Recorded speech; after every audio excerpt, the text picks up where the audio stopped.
बिस्मिल्लाहिर्रहमानिर्रहीम। अस्सलाम वालेकुम। मेरे चैनल सफ़र और ज़फ़र में आप सबको खुशामदीद। तो जनाब, अगर आपने मेरी पिछली वीडियो देखी हो तो बज़रिया हाई स्पीड ट्रेन जो है मैं इस्तांबुल से कोनिया तक पहुंचा हूं। तो इस वक्त मैं मौजूद हूं कोनिया में, जो कि तुर्की का एक बहुत ही फेमस शहर है। और ख़ास तौर पर इसकी जो वजह शोहरत है तो वो यहाँ पर मौजूद अज़ीम सूफ़ी जलालुद्दीन रूमी रहमतुल्लाह अलैह का मज़ार है। इसके अलावा इस शहर में हज़रत शम्स तब्रेज़ रहमतुल्लाह अलैह का मज़ार अक़दस भी मौजूद है। तो इंशाअल्लाह अगले चंद दिनों में इस शहर को विज़िट करेंगे और यहाँ के जो भी मशहूर मकामात हैं आपके साथ मैं शेयर करूँगा। तो अभी हम स्टेशन से अपने होटल की तरफ जा रहे हैं। ये रास्ते में बहुत ही खूबसूरत सा एक पार्क है, तो साथ रहिएगा और वीडियो को एंड तक देखिएगा। जिन व्यूअर्स ने मेरा चैनल अब तक सब्सक्राइब नहीं किया तो वो प्लीज़ चैनल को सब्सक्राइब कर दें और बेल आइकन का बटन भी दबा दें ताकि आपको नए वीडियोज़ के नोटिफिकेशन मिलते रहें।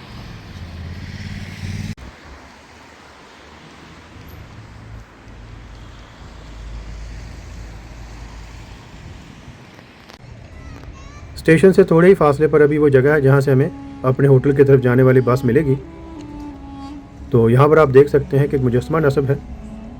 तो जनाब, ये जो मुजस्समा है यहाँ के बानी कमाल अतातुर्क का मुजस्समा है।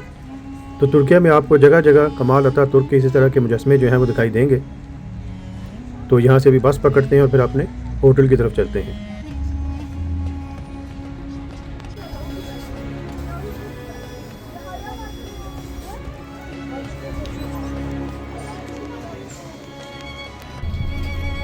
थोड़ा इंतज़ार करने के बाद अभी जो बस है हमें मिल गई है। ये सीधा हमें होटल के पास लेकर जाएगी।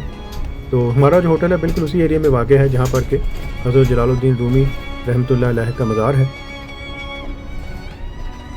तो जनाब, इस वक्त हम कोनिया शहर की सड़कों से गुजर रहे हैं और ज़माने कदीम से ही कोनिया जो है एक अहम तजारती मरकज़ के तौर पर जाना जाता रहा है। आपने कदीम तजारती गुज़रगाह सिल्क रूट के बारे में तो सुना होगा। तो सिल्क रूट जो है किसी ज़माने में एक अहम तजारती गुज़रगाह हुआ करती थी। चाइना से ये स्टार्ट होती थी और इसकी कई एक शाखें थी। एक शाख जो है वो तो हमारे यहाँ बरसगीर पाक व हिंद की तरफ भी जाती थी, शाहर कराक्रम से गुजरती हुई। तो इसी जो सिल्क रूट है इसकी एक शाख जो है वो खुरासान के रीजन से गुजरती हुई यहाँ पर एशियाई कूचक यानी कि एनाटोलियन रीजन में दाखिल होती थी। तो ये जो बुरसा शहर है, इसके अलावा कोनिया है और हत्ता कि जो इस्तांबुल शहर है, ये तमाम जो है उसी सिल्क रूट पर वाक़ थे। आज भी कोनिया का शुमार तुर्किया के अहम शहरों में होता है और आबादी के लिहाज से तुर्किया का छठा बड़ा शहर है।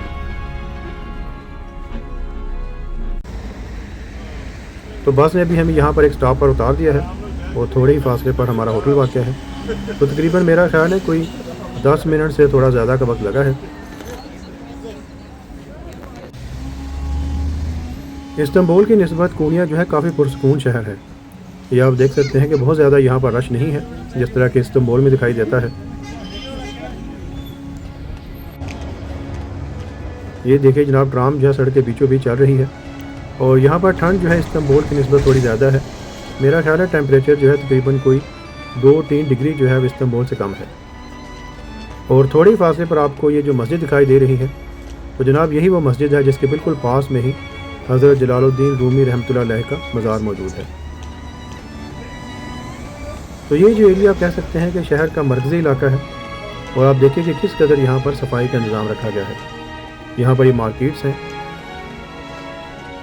तो इंशाल्लाह अभी होटल में जाकर चेक इन होते हैं और सुबह का नाश्ता किया हुआ है तो काफ़ी ज़्यादा अभी भूख भी लगी हुई है, खाना कहीं से खाते हैं।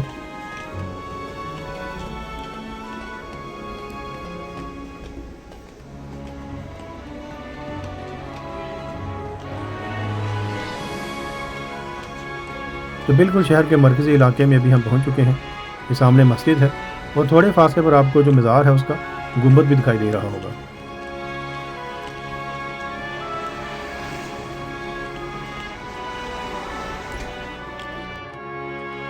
होटल में भी हमने थोड़ी देर पहले चेक इन कर लिया है। तो ये 3 बेड रूम है, 3 सिंगल बेड्स हैं। तो ये मतलब वैसे तो बेसिक सी यहाँ पर फैसिलिटीज़ हैं, लेकिन फ़ायदा ये है कि ये बिल्कुल जहाँ पर हज़रत जलालुद्दीन रूमी रहमतुल्लाह अलैह का मज़ार अक़दस है उसके ये साथ में वाक़ है। ये वाटर बॉटल्स हैं और 3 सिंगल बेड्स हैं। साइज़ के लिहाज से ठीक ही लग रहे हैं। तो ये बाहर वो रोड है जिस पर ये होटल वाक़ है। शॉप्स वगैरह नीचे मौजूद हैं तो वहीं अभी किसी रेस्टोरेंट से जाकर खाना खाते हैं। तो ये इसका बाथरूम है। तो बाथरूम जो है ओवरऑल ठीक है, साफ़ सुथरा है। ये इसका स्टैंडिंग शावर एरिया है। तो ओवरऑल अच्छा कमरा है और तमाम तर जो सहूलियात हैं इस कमरे में मौजूद हैं। तो हमारे होटल के साथ में ही एक रेस्टोरेंट था, तो यहाँ से भी हम खाना खाने के लिए आए हैं। ये देखिए बाहर वो रोड है जिस पर हमारा होटल वाक़ है, और यही रोड जो है सीधा आगे जाए तो थोड़े ही फासले पर मज़ार अक़दस वाक़ है। तो ये देखेंगे मेरा जो खाना है वो आ गया है। तो मैंने मिक्स डोनर लिया है, लैम और चिकन डोनर है, और साथ में छोटा सा एक नान है, और सैलड जो है ये तो यहाँ पर जो भी आप लें उसके साथ काफ़ी मकदार में सैलड दे देते हैं, टमाटर और ख़ास तौर पर खीरे वगैरह। तो अभी खाना खाते हैं और उसके बाद जाकर कूनिया को एक्सप्लोर करते हैं।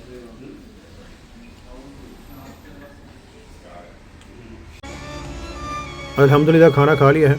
तो ये देखें जनाब, ये सामने वो मस्जिद है, और फिर इसके साथ में ही हज़रत जलालुद्दीन रूमी रहमतुल्लाह अलैह का मज़ार वाक़ है।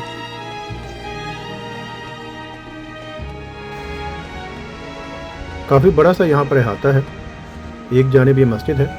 तो थोड़ा हम अनलकी रहे हैं क्योंकि यहाँ पर लगता है कि तामीराती काम हो रहा है, तो इस तरफ से रास्ता जो है इस वक्त बंद है। तो ये देखिए सामने ये कूनिया लिखा हुआ है, इसके साथ अभी तस्वीर खिंचवाते हैं। मगरिब में अभी थोड़ा वक्त बाकी है, तो कोशिश करते हैं कि मज़ार पर हाजिर देने के बाद यहाँ पर ये जो मस्जिद है इसी में नमाज मगरिब अदा करें। ये देखें जनाब बहुत ही खूबसूरत व्यू, और पीछे जो गुंबद सा दिखाई दे रहा है वही असल में मौलाना रूमी रहमतुल्लाह अलैह का मज़ार अक़दस है।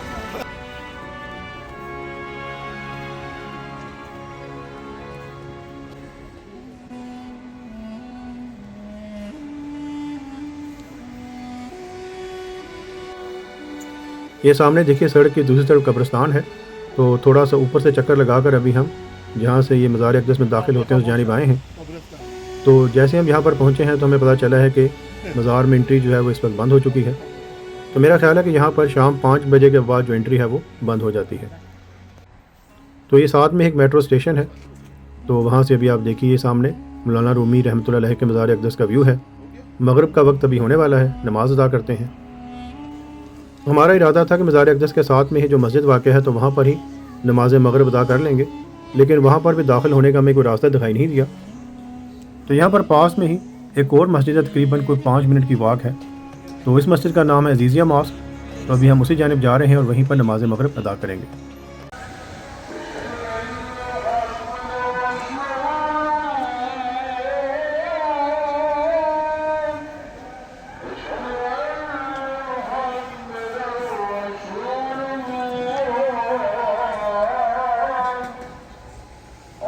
माशाल्लाह जनाब यहाँ पर मगरिब की इस वक्त अज़ान जो है वो दी जा रही है। तो अभी यहाँ पर नमाज अदा करते हैं, वज़ू करने के पास में ही जगह है, और फिर इंशाल्लाह बाद में आपको इस मस्जिद के बारे में भी थोड़ी डिटेल्स बताते हैं।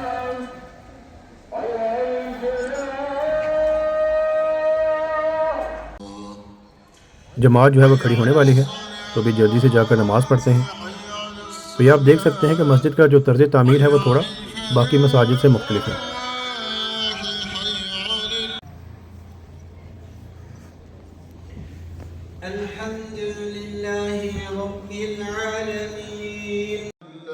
अल्हम्दुलिल्लाह नमाज अदा कर ली है। तो ये जो मस्जिद है ये 17वीं सदी में यहाँ पर जो सुल्तान के दामाद थे उन्होंने तामीर करवाई थी। 1867 में आग की वजह से ये मस्जिद जो है इसको नुकसान पहुँचा था, तो उसके बाद दोबारा जो है 1874 में इसको तामीर किया गया था। तो ये जो मौजूदा हालत में मस्जिद है ये 1874 में तामीर की गई थी।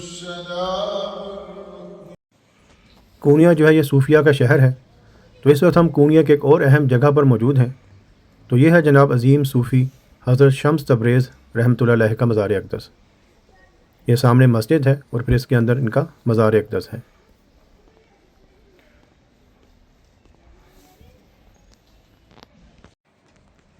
हज़रत शम्स तब्रेज़ रहमतुल्लाह अलैह को तसव्वुफ़ में एक अहम मुकाम हासिल है, और ये मौलाना रूमी रहमतुल्लाह अलैह के पीर व मुर्शिद थे। आप मौजूदा ईरान के शहर तब्रेज़ में 1885 में पैदा हुए थे। बहुत ही खूबसूरत ये मस्जिद है, और यहाँ पर सामने आप मज़ार अक़दस देख सकते हैं। यहाँ पर मैं एक बात का ज़िक्र करता जाऊँ कि हज़रत शम्स तबरेज़ रहमतुल्लाह अलैह के मज़ार के बारे में दो रवायात हैं। एक रवायत के मुताबिक तो यहाँ पर वो कूनिया में दफन है और एक दूसरी रवायत के मुताबिक वो ईरान के शहर खोए में दफन है। इंशाअल्लाह मैं अपनी अगली वीडियो में जब मौलाना रूमी के मज़ार अक़दस पर हाज़िरी दूँगा तो हज़रत शम्स तबरेज़ और मौलाना रूमी की मुलाकात के बारे में जो रवायात हैं तो उनका भी तफसील से ज़िक्र करूँगा। हज़रत शम्स तबरेज़ का जो मज़ार है वो मौलाना रूमी के मज़ार से थोड़े फासले पर है, तकरीबन मेरा ख्याल है कोई 10 मिनट की वाक होगी। अभी हज़रत शम्स तबरेज़ रहमतुल्लाह अलैह के मज़ार से बाहर आए हैं तो साथ ही में ये एक और तारीख़ी जगह है। सल्तनत उस्मानिया के दौर में 15वीं सदी में यहाँ पर एक बुज़ुर्ग गुज़रे हैं और आलिम दीन गुज़रे हैं जिनका नाम था हाजी अली अफंदी। तो ये उनका मदरसा है, यहाँ पर कुरान पाक की तालीम दी जाती थी और साथ में ही बहुत ही खूबसूरत एक मस्जिद है। इस मस्जिद का नाम जामे शरफुद्दीन है और यहाँ पर लगता है कि आजकल तामीराती काम जारी है। इस वक्त यहाँ पर मज़ार के पास ही मौजूद एक बकलावा शॉप पर हम मौजूद हैं। तो यहाँ पर जो ओनर है वो कह रहे थे कि बिल्कुल ये फ़्रेश बकलावा जो है ये बना कर देते हैं। तो हमने सोचा कि होटल जाने से पहले अभी यहाँ से टर्की चाय पीते हैं और साथ में बकलावा खाते हैं। तो ज़्यादातर दुकानें जो हैं यहाँ पर अभी बंद हो चुकी हैं, रेस्टोरेंट जो है वो भी अभी कोई ही खुला है। तो यहाँ पर अभी हमें ये बकलावा शॉप दिखाई दी है।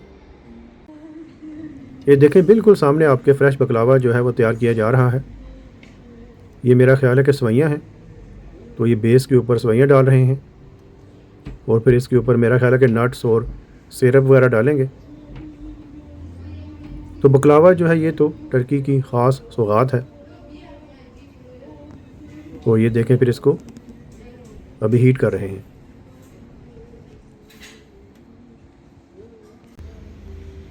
दो किस्म के हमने बकलावा जो है वो लिए हैं। तो पहला जो था वो सवैयों वाला था जिसके ऊपर वो क्रिस्पी सी सवैयाँ सी पड़ी होती हैं। तो ये जो है ये दूसरे वाला है, रोल सा शायद इसको करेंगे क्योंकि यहाँ पर तस्वीर भी लगी हुई थी जिसके ऊपर ये गोल सी शक्ल का ये बकलावा था या जो भी डेज़र्ट था, अभी इसका नाम तो एग्जैक्ट मुझे पता नहीं है। ये इसके ऊपर अभी पिस्ता वगैरह डाल रहे हैं और मुख्तलिफ जो नट्स हैं और फिर इसको लपेट कर ये गोल शक्ल में भी करेंगे। तो ये देखें इसको प्लेट में भी रख दिया है और शायद कुछ सिरप वगैरह ऊपर डाला है।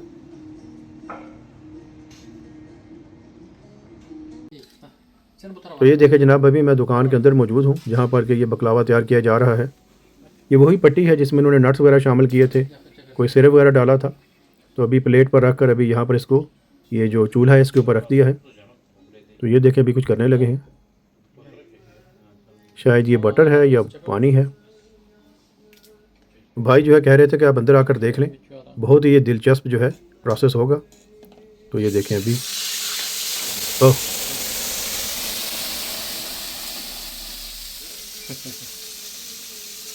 तो ये देखा जनाब आपने बड़ा सा एक शोला सा निकला है और ये बकलावा जो है अभी तकरीबन तैयार हो चुका है। तो पहली दफ़ा मैंने बकलावा जो है लाइव बनते हुए देखा है। तो अभी इसको टेस्ट करके देखते हैं। बहुत ही क्रिस्पी सा इसका टेक्सचर है और साथ में जो इनके रवायती बर्तन होते हैं उसमें डालकर इन्होंने हमें टर्किश टी दी है।